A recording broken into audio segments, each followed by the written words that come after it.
Welcome to Curly Q&A, Mondays with Melanie. This is show number 83. I'm your host, Ken Nickels, and this is Melanie Nickels. She is the founder of the Raw Hair Organic Salon in beautiful Naples, Florida. It's one of the top curl salons in the entire country, and Melanie is one of the top curl specialists anywhere in the world, along with her team of curl specialists at the salon. And every Monday night, we do a Q&A. You ask questions and we answer them. Everything in the curl world. We are your curl experts. So how are you today, Melanie? I'm good. Ready to get into some curly questions. Good. Today we're gonna do a number of questions that are kind of the acronyms. So if you're one of those people that sees, the acronyms or names come up of techniques or products and whatever, and you really don't understand them and know what they are, we're going to go over a couple of the major ones, and Melanie's going to explain them to you and give you a good background. So today, believe it or not, was supposed to be a Ask Me Anything show. But I think we're going to pass.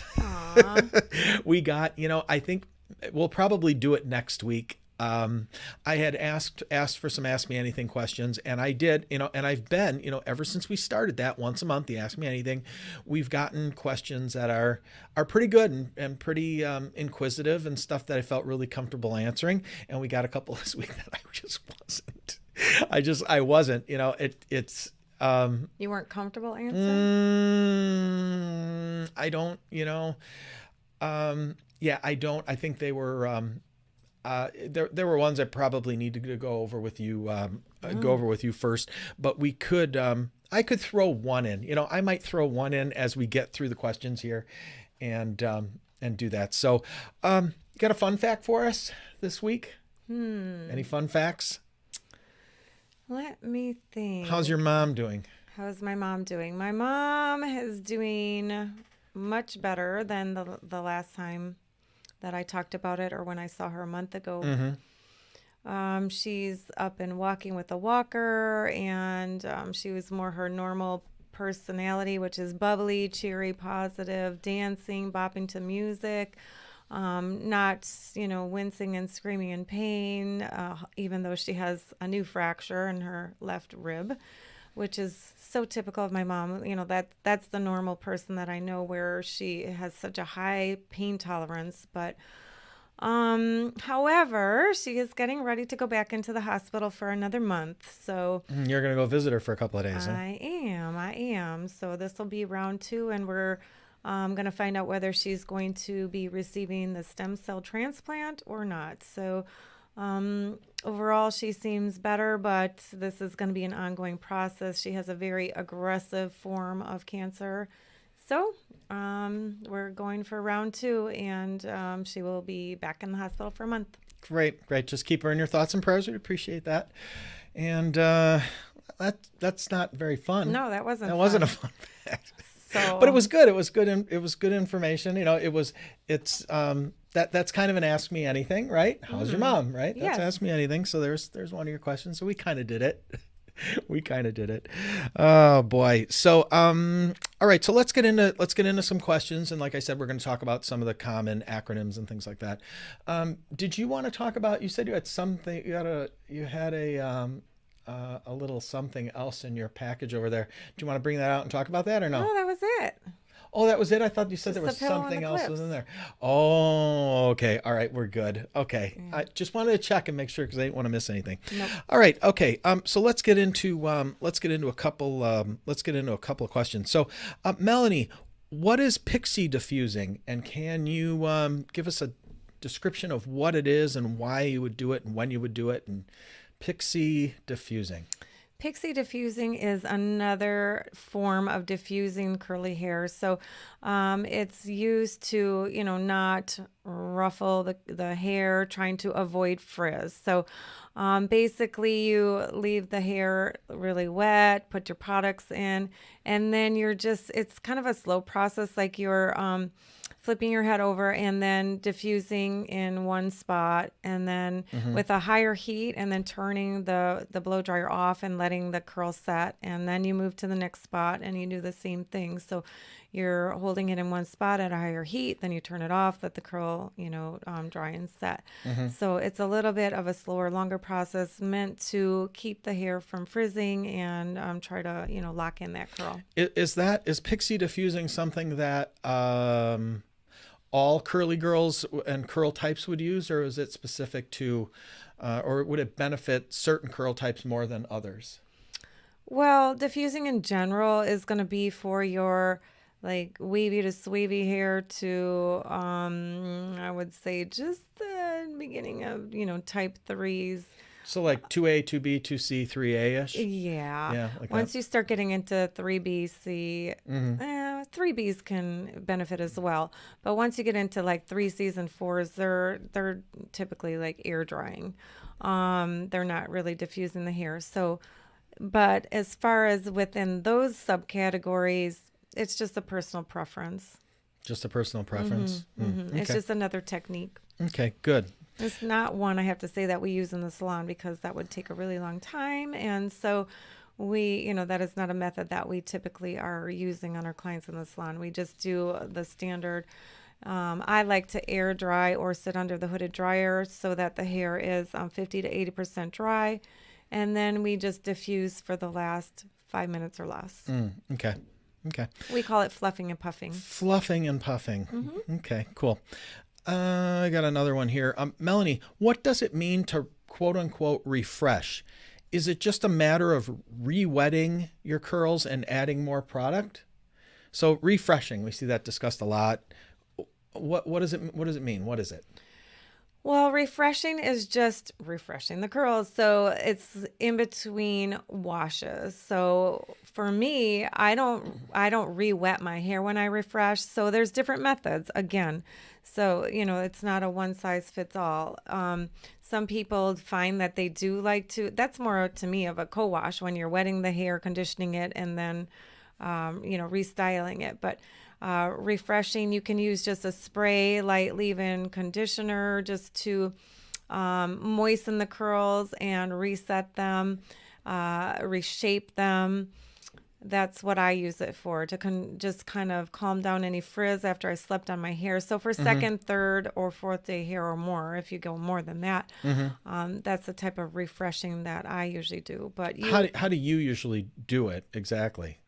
Well, I use the Raw Curls Anti-Frizz product, and so What is that, a spray? Yep, it's a spray, and it is it's a light leave-in conditioner and detangler, and it has an anti-frizz molecule in it. So you can just spritz it on the hair, and then you have to activate it. You reactivate it, and that's also reactivating your curl and any gel or product that you have in your hair. So I literally spritz it into my hair pretty generously so that it's moistened, not just like one little squirt. I think sometimes people aren't using enough. You want to at least feel the hair that it's moistened, and then I just run my hands kind of over the curl. Sometimes I have to re-twirl them, with my fingers just to activate it and set that curl back up. That's how I use it. And then I just, because if you kind of run your hands over and rake through, you can calm down any frizz that's popped out. Okay. Let's go off of that and talk about another term, rake and shake, or raking in products. The woman who asked this, she said, I tend to scrunch in my products, but she wanted to know if you could explain to her what rake and shake means, or raking in products. So raking in the products, or raking and shaking, is a method of applying your products like gel. I'll use as an example. So you're going section by section, taking, a section of the hair, and you're taking the gel and you're applying it with your fingers and your hand to the entire strand from root to end. And you're using your fingers like a tool, like a comb, so that you can, rake through those curls and kind of start to form them. and because you want to get the product completely covering from root to end and then in between as well. So you're literally using your fingers to rake through that hair as you're pulling the product through, and then as you get to the end, you can just shake and loosen and set that curl into its normal pattern. Okay. Explain pineappling, and is it different than plopping? Absolutely. And if it is different than plopping, can you explain plopping after you explain pineappling? Okay, so pineappling is a method of putting your hair up on the top of your head, like the crown of your head, to typically to sleep. It's a way to try to preserve your curls as best as we can when we're sleeping. So I like to recommend using like a loose scrunchie or one of those rubber bands that's made out of, oh, I have one here, I think. It looks like a telephone cord. Those are nice. Oh, yeah. Yeah. What's And that called? There's a name for that. yeah, I forgot the name of that product, but those are cool. Just something to loosely gather your hair on the top crown of your head typically is where it is. Now, if your hair is as long as mine, you don't really get a nice pineapple look. It's more of a modified bun pineapple. So, but that's what it's used for, to gather your hair, on the top of your head to try to preserve your curls while you're sleeping. Now, plopping, on the other hand, is a technique used for styling the hair. So that's part of your styling routine where the hair is really wet. You apply your styling products. You turn your head over and plop it into like a microfiber towel or turban or t-shirt, whatever you're gonna wrap your head in to then absorb the excess water. Sure. Sure. What kind of towel do you prefer? A microfiber or a t-shirt towel or a flour sack towel, or what do you personally prefer, and what do you guys use in the salon on your curly clients if it's different? Well, my favorite and what I prefer and what we use is now the flour sack towel, and we have really cool embroidered ones that say Raw Curls on them. So that's fun. But anyway, and everyone who's bought one loves it. Not only because they work so efficiently and effectively without pulling too much moisture out of the curl and They're nice and disturbing. big. Yeah, Yeah, they're big. big. Yeah. So the microfiber used to be my favorite until I found out about these, and I now, exclusively use the flour sack because they're big, they're thin, they dry quickly and easily, they're so easy to wash. And I can use them on people that have tons of hair, long hair, whereas the microfiber was a smaller towel, so it was a little bit, harder to work with, just one of those. So that's what we use, and they're great. So we, just squeeze that excess water out of the hair just like you would with a t-shirt, paper towel, or the microfiber, but it just works really well. Good. Boy. Okay, here's a good one. This might be a little bit lengthy one. Melanie, please explain porosity and why it matters, and how do you test for it? Oh, okay. Curl porosity. Porosity is the hair's ability to absorb and retain moisture is the very, very basic definition of porosity. But then, you get into more technical terms with it or explanations of it and uses for porosity. So there are different levels of porosity. And in the curly world, and referenced in this book by Michelle Breyer, again, she references 3 types of porosity. So low, medium, and high. Now, having a strong color background and being a color expert, we have 5 levels of porosity that I look at. So more detailed is basically how damaged is that cuticle. So if it's So can porosity change? Yes. It can. Okay. Absolutely. So, and that's why, people talk about the float test to check porosity in the hair, and it's okay. It's not one that I usually reference or use myself. Again, from my color background, we use a stretch test, and I find that a little bit easier and more accurate, where your hair has a certain elasticity to it, and healthy hair will stretch when it's wet. It stretches and bounces back to its natural state. Now, hair that is highly porous, which means there's been a breakdown. So they're definitely, my ends of my hair are going to be more porous than the root of my hair. And that's typical of everyone, pretty much. So because that hair coming out of the root, out of the follicle, is fresh, it hasn't had as much exposure to the elements. It hasn't had as much blow drying or brushing or damage to it. So it's less porous. But as you go on down the strand of hair, down to the ends of hair like mine that's long, that's old hair. It's been through a lot of trauma. Not too much. Mine hasn't been through too much, but it becomes more porous. So those cuticles are raised, they're more damaged, they're broken down, so it's a higher porosity. So with the stretch test, the hair, if you stretch it and it breaks, that means it's very porous. It's got a high level of porosity. Yeah, yeah. And then hair that has a low porosity is not going to stretch at all. It needs more moisture. The hair that stretches and breaks and has a high porosity actually needs strengthening. So it needs some, I know people hate this, but it needs some protein, because that protein has been completely stripped, and the hair is made of protein and moisture. Sure. So sometimes you need a combination of those two things, whereas hair that's low porosity needs more moisture. I have a fun fact in relation to this that I'm sure nobody knows. I'm betting nobody knows. But 20 years ago, Melanie bleached her hair. Oh, yeah. Bleached it, right? I mean, it was cut off to like a, chin length bob, or shorter even, maybe. Yeah. It was platinum. Platinum. I mean, it was platinum and fried. And it was fried. I remember. Yeah, it was fried. But I think it's finally grown out, right? Because it's been 20 years. Oh my gosh. Yeah, of course.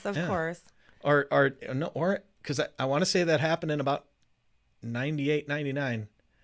Yeah, 98. Yeah, it would be 20 years. Oh my God. Anyway, there's your fun fact for the day. Yeah, that's a really involved question and answer about the porosity, and can get really detailed, because again, once that cuticle is damaged and raised, then it has a harder time holding on to moisture, because it's open. Sure. It's not opening and closing properly. Yeah. Does that make sense? I don't know. Did that make sense to you guys? To me, it does. Yeah. Okay. Yeah.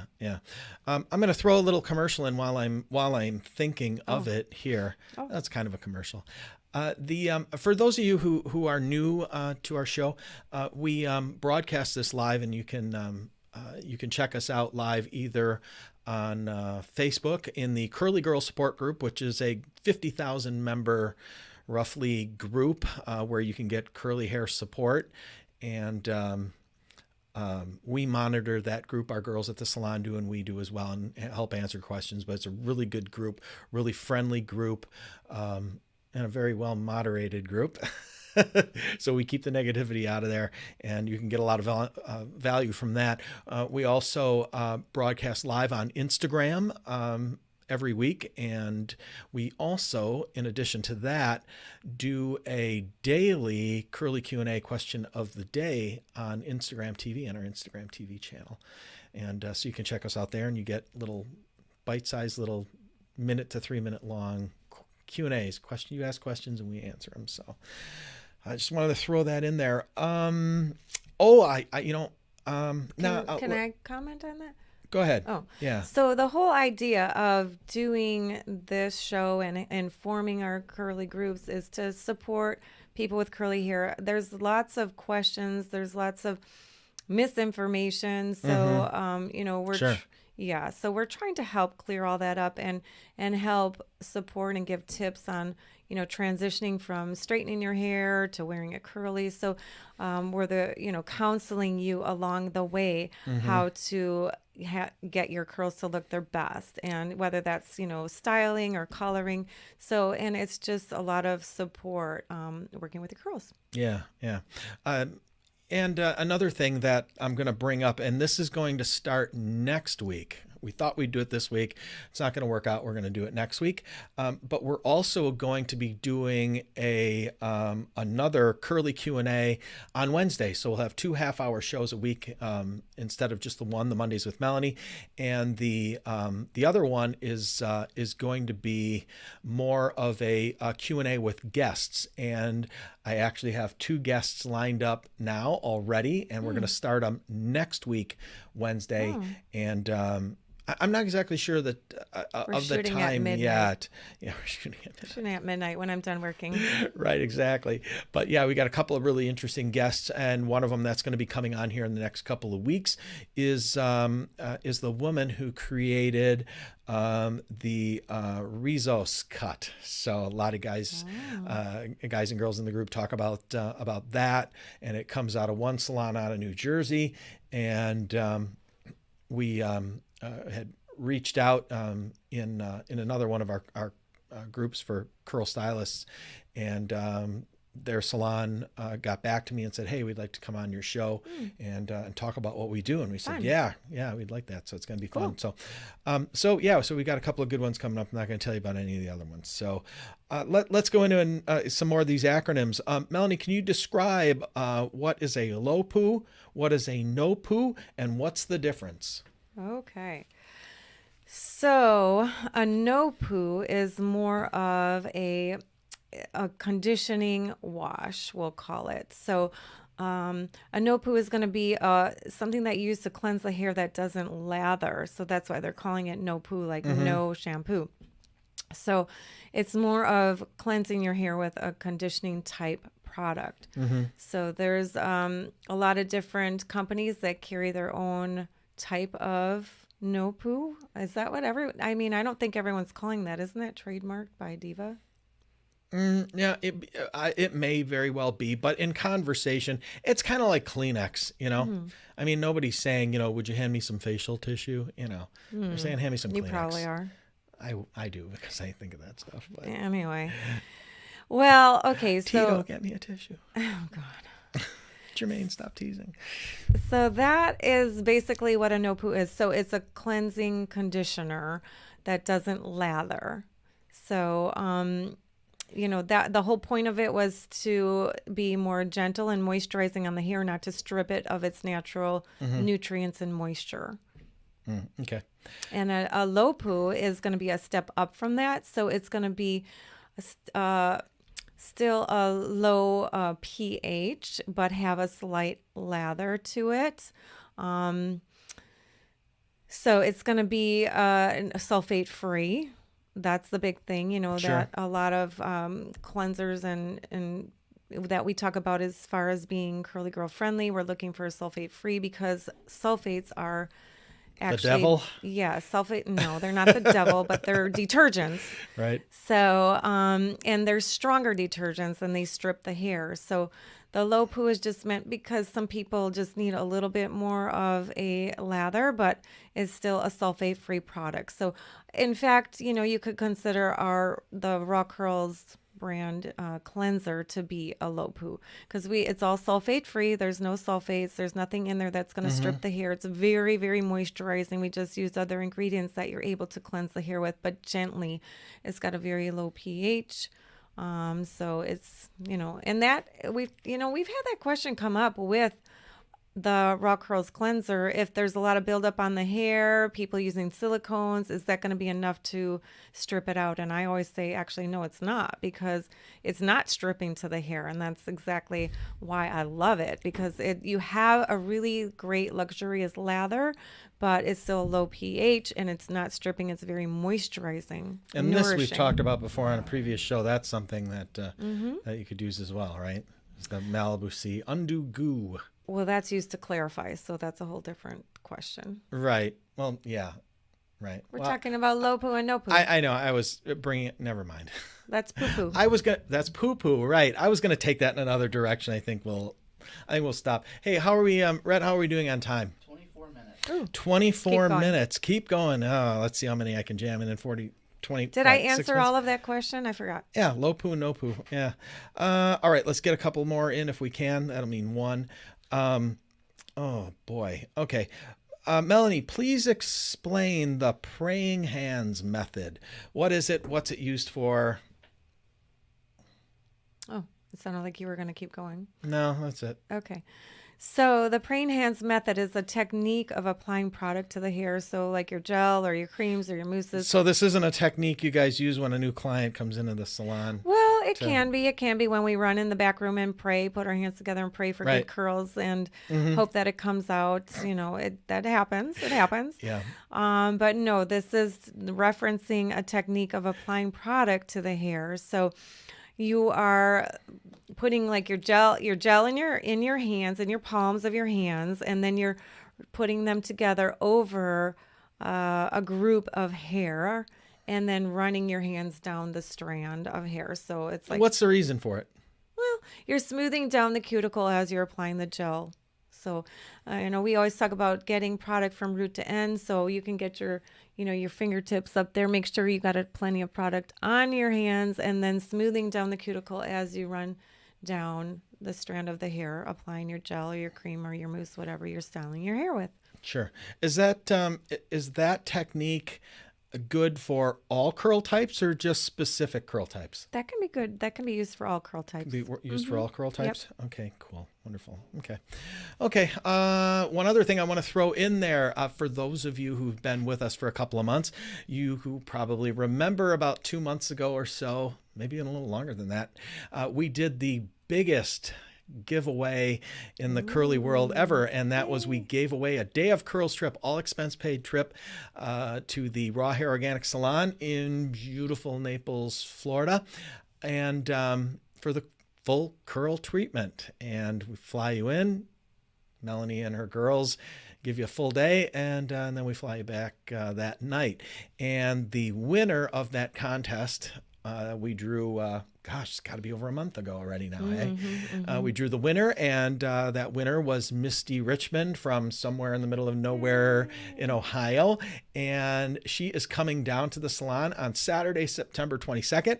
We are going to film that whole experience and then edit it down into a couple minute long video, so you guys will get to see.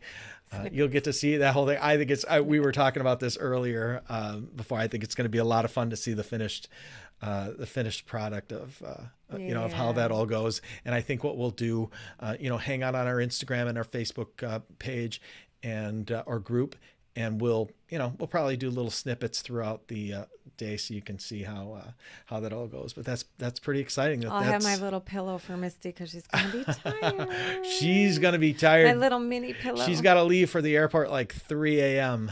Sorry, Misty, but hey, it's a free day of curls. You're getting a curly makeover. Not going to remember anything because she's going to be sleeping the whole time. But no, she won't. She'll be so excited. It's going to be awesome. It's going to be a lot of fun. So so hang out for that. So we're about a month forward to it. Yeah, we're right about a month away from that, and we'll give you more updates on that. Also, one other thing, we announced this last week, the RH Organic Skincare giveaway that's going on. At Raw Curls on Instagram.